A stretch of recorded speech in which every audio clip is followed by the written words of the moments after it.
Hello, my name is Jonathan Hawk, and today we're going to be discussing Chapter 2, Hardware of a Stuart Gray textbook.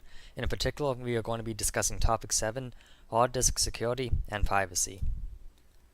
So, you may be wondering, why does hard disk security and privacy matter? Well, as you all know, these days people are beginning to store increasing amounts of information on their computers, and not just work-related stuff, but lots of personal information that in the wrong hands could be easily abused.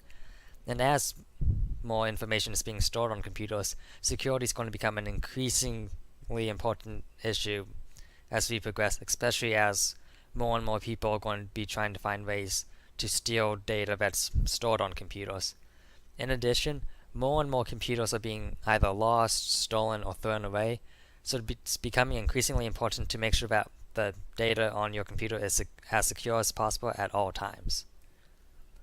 So, back in 2003, there were two MIT students who purchased 158 hard disks from the auction site eBay.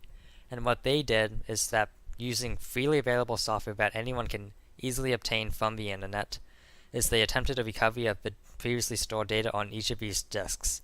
And what they found out was very startling. While 29 of the drives failed to work, 12 of the drives they found had actually been properly erased, and it was impossible to recover the information that was stored on them. However, 117 of their 158 drives, or staggering 3/4 of them, had recoverable and easily readable data. Now, this data included a lot of sensitive information, ranging from pornography to credit card numbers to financial data to medical records. And all of this is information that is easily usable for identity theft and/or blackmail. In addition, for the new owner of these hard disks, there are many potential legal implications, especially if the old data and information was illegal. And what this study ended up doing is it highlighted the need to educate the general populace about all the different risks of equipment discarding. So, you may be wondering, where does data go when you delete it? Well, files are not actually removed from the drive when you delete it and you remove it from the recycling bin. Instead, all that really happens is that they are removed from the file allocation table. What this means is that the computer can no longer, quote, see the file until this file is overwritten much later down the road. And for many people, they will not be writing to their hard drive enough for this to ever happen.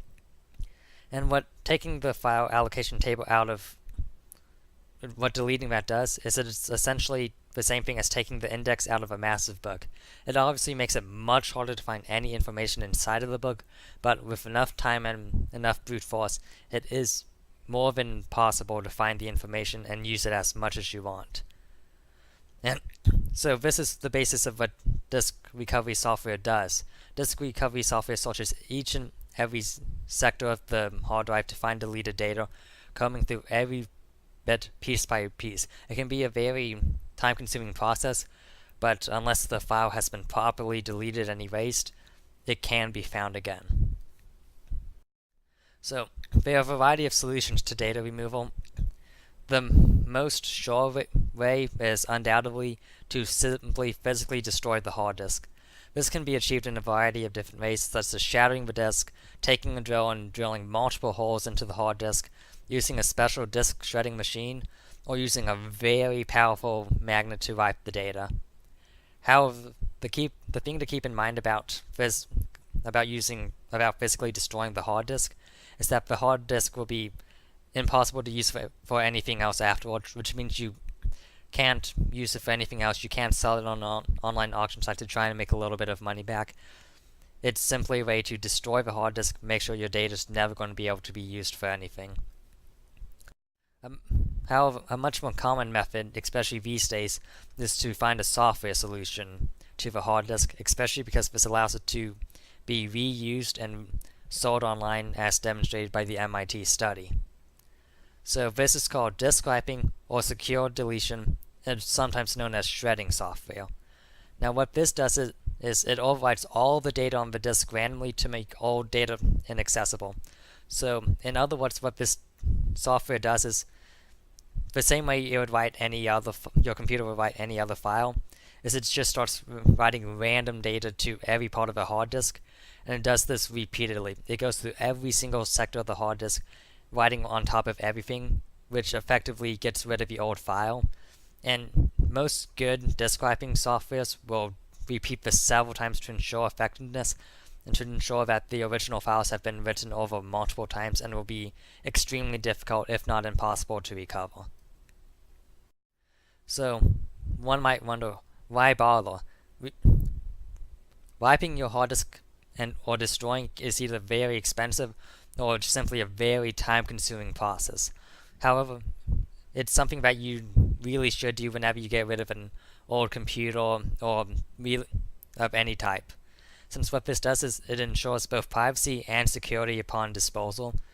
So if you throw it in a landfill, no one's going to be able to come take it out of the landfill and try and recover any data that was on it. You can freely sell to try and get some of your money back.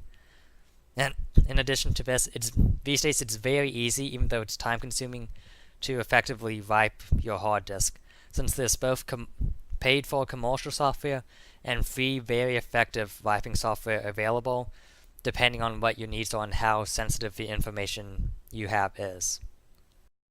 So these are some of the sources I used for this presentation.